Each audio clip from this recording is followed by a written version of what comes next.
Hello friends, my name is Harshit Khandelwal. Welcome to simply Linux.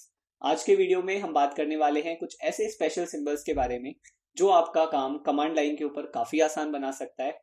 So without waiting much, आइए start करते हैं। Before starting guys, अगर आपको लगता है कि मेरे एफर्ट्स वर्थ इट हैं और वो किसी भी तरह से आपकी हेल्प कर रहे हैं, then please like and subscribe my videos. Believe me, it motivates me a lot. So let's get started. तो जो हमारा सबसे पहला सिंबल है दैट इज टिल्डे, TILDE। तो ये वाला सिंबल है, इसका मीनिंग क्या होता है मैं आपको बताता हूँ। तो यहाँ पे आपको एक फोल्डर दिख रहा होगा होम नेम से। जैसे मैं होम पे डबल क्लिक करूंगा, यहाँ पर एक फोल्डर है हर्षित, और जैसे मैंने हर्षित को ओपन किया, मैं यहाँ पर आ गया हूँ। यहाँ पे मेरी सारी फाइल्स होती हैं। तो सेम चीज अगर मैं यहाँ करना चाहता हूँ तो CD/home/हर्षित एंड प्रेस एंटर। तो जैसे ही मैंने यहाँ एंटर किया तो यहाँ पे एक सिंबल आ गया।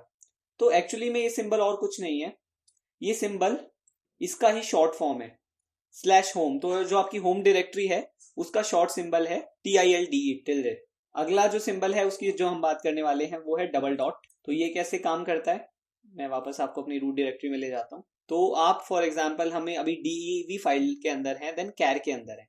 तो अगर मुझे यहाँ आना है तो आई विल टाइप CD/DEV/कैर एंड एंटर। नाउ अगर मैं एक पेरेंट डायरेक्टरी के अंदर जाना चाहता हूं, मैं कैर से बैक वापस DEV में जाना चाहता हूं, तो मैं कैसे करूंगा, CD.डॉट एंड एंटर। तो जैसे ही मैं डॉट डॉट प्रेस करता हूं तो पेरेंट डायरेक्टरी के अंदर चेंज हो जाता है या स्विच हो जाता है। नेक्स्ट एग्जाम्पल, जो नेक्स्ट सिंबल है उसको समझाने के लिए मैंने एक टेस्ट फाइल यहाँ पे क्रिएट की हुई है।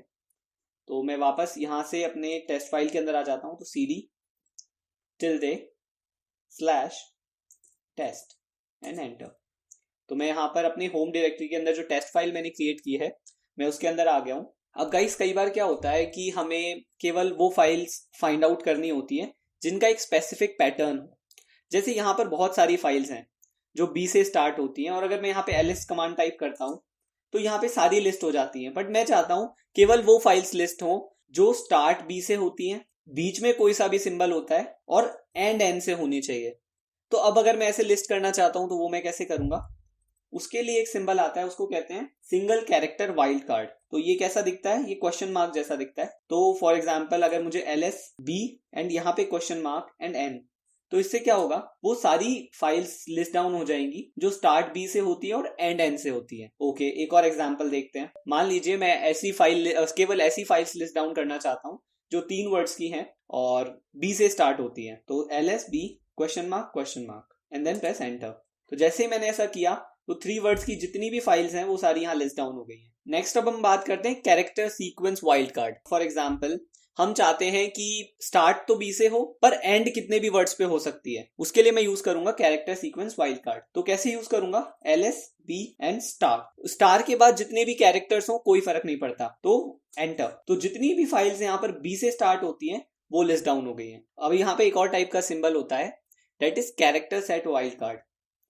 इसमें क्या होता है, मैं एक एग्जांपल से बताता हूँ कि मान लीजिए मुझे केवल 1 से लेके और 8 तक की, जो B से स्टार्ट होना चाहिए, और 1 से लेके 8 तक के सारे नंबर्स लिस्ट डाउन होने चाहिए उसके अंदर एज अ सेकेंड वर्ड। तो मैं कैसे करूंगा, I will write BLSB open bracket 1 to 8 and enter. तो जितना 1 से लेके 8 तक है वो वाली यहाँ पे लिस्ट डाउन हो जाएंगी। और एग्जांपल्स देखते हैं इसके।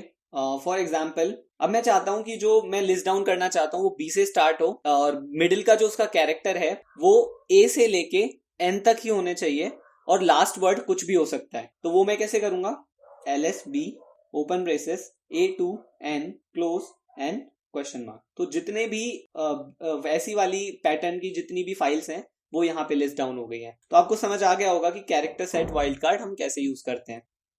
अब मान लीजिए कई बार आपको रिक्वायरमेंट आ जाती है कि आप एक साथ बहुत सारी कमांड्स एग्जीक्यूट करो, तो उस केस में आप कैसे करोगे। मैं चाहता हूं कि है ना, मैं बी, जो नंबर्स B से स्टार्ट हो रही हैं वो वाली को भी मैं डिलीट कर दूं, और जो B से और A जिनका क्या सेकेंड टर्म है मैं उनको भी डिलीट कर दूं, और जो .txt से एंड हो रही है मैं उनको भी डिलीट कर दूं। तो वो मैं कैसे करूंगा, बट मुझे सारा एक ही कमांड के अंदर करना है। तो वो मैं कैसे करूंगा, RM space B 1 to 10 space and semicolon, again rm star dot txt, तो जो फाइल्स डॉट txt से एंड होती हैं वो सारी यहाँ डिलीट हो जाएंगी, और वो फाइल्स जो b से स्टार्ट होती हैं और जिनका सेकंड कैरेक्टर a है और लास्ट कैरेक्टर कुछ भी हो सकता है, वो वाली डिलीट हो जानी चाहिए। तो क्या मैं इस कमांड को अगर एंटर करूंगा तो सारी जो उस सीक्वेंस की फाइल्स थी वो यहाँ डिलीट हो गई हैं। तो आप यहाँ पे देख सकते हो ये जो सेमी कॉलन है इसको कहते हैं शेल कमांड सेपरेटर। इस सेमी कॉलन का यूज करके हम एक साथ एक ही बार में मल्टीपल कमांड्स को एग्जीक्यूट कर सकते हैं। मान लीजिए आपको कभी ऐसा टास्क एग्जीक्यूट करना है जिसके अंदर फर्स्ट कमांड एग्जीक्यूट हो तभी सेकंड कमांड एग्जीक्यूट हो, नहीं तो सेकंड कमांड एग्जीक्यूट ना हो। तो वो हम कैसे करेंगे? वो करने के लिए एक ऑपरेटर आता है, उसको कहते हैं एम्परसेंड, डबल एम्परसेंड ऐसा करके ऑपरेटर होता है। इसमें क्या होता है कि जैसे mkdir मैंने कोई डायरेक्टरी क्रिएट करी एंड rmdir डायर, ये इससे क्या होगा, अगर फर्स्ट कमांड एग्जीक्यूट होगी तो ही सेकंड कमांड एग्जीक्यूट होगी। फॉर एग्जांपल अगर मैं यहाँ पे B4 और B5 को डिलीट कर मैं यहाँ पे तो मैं यहाँ पे करता हूं mkdir और यहाँ एक डायरेक्टरी क्रिएट होनी चाहिए, और अगर ये कमांड एग्जीक्यूट होती है तो वो नंबर्स सारे रिमूव होने चाहिए जो B से स्टार्ट होते हैं बट जिनका सेकंड टर्म 1 से लेके 5 है। तो अगर मैं एंटर करता हूं तो देखो यहाँ पे आप देख सकते हो कि वो जो पास्ट में जो B1 से लेके B5 तक की जितनी भी फाइल्स थी वो डिलीट हो गई हैं और एक डायरेक्टरी क्रिएट हो गई है। बट अगर हमने वो पिछले केस में देखा था कि वो कमांड्स चाहे एग्जीक्यूट हो या ना हो तो भी लास्ट कमांड ऑटोमेटिकली एग्जीक्यूट हो जाती है। तो यहाँ पे एक और एग्जांपल देखते हैं, rmdir के and rm b 5 to 10 enter. तो आप देख सकते हो यहाँ पे rmdir फेल हो गया क्योंकि डर्क नाम की कोई डायरेक्टरी यहाँ पर नहीं है। तो इस कारण से जो ये वाले जो हमारी फाइल्स हैं ये भी डिलीट नहीं हुई।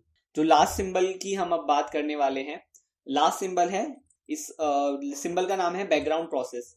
तो ये क्या होता है, कई बार हम जब कमांड्स एग्जीक्यूट करते हैं तो वो स्टेडी स्टेट में रह जाती है। फॉर एग्जाम्पल मैं यहाँ टाइप करता हूँ gedit and file.txt and I press enter.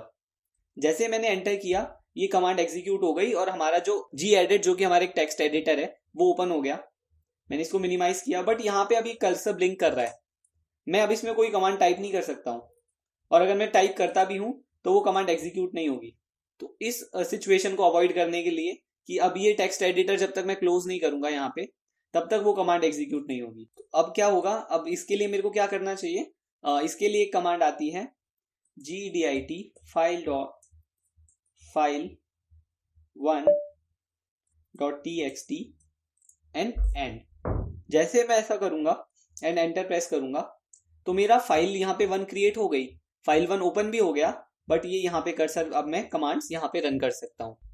तो आई होप गाइज इस वीडियो के अंदर आपको जितनी भी मैंने स्पेशल सिंबल्स के बारे में बताया वो आपको अच्छे से समझ आए होंगे, और आप उनका यूज करके इन फ्यूचर हम बहुत सारी ऐसे काम होते हैं जो बहुत मुश्किल हो सकते हैं, एक साथ बहुत सारी फाइल्स डिलीट करना या कुछ करना। चलिए यहाँ पे हमने देख लिया कि अगर B से स्टार्ट होने वाली सारी फाइल्स में डिलीट करना चाहता हूँ तो उसमें simply rm b and star press करते जितनी भी फाइल्स यहाँ B से स्टार्ट होने वाली थी सब डिलीट हो गई। तो गाइज आपने देखा कि ये स्पेशल सिंबल्स कितने कमाल के होते हैं और कितना इजी होता है इनको यूज करना, और ये हमारे काम को कितना आसान कर देते हैं। तो आई होप आपको ये वीडियो काफी अच्छा लगा होगा, काफी इंफॉर्मेटिव लगा होगा, समझ भी आया होगा। So thank you very much for watching, see you in the next one.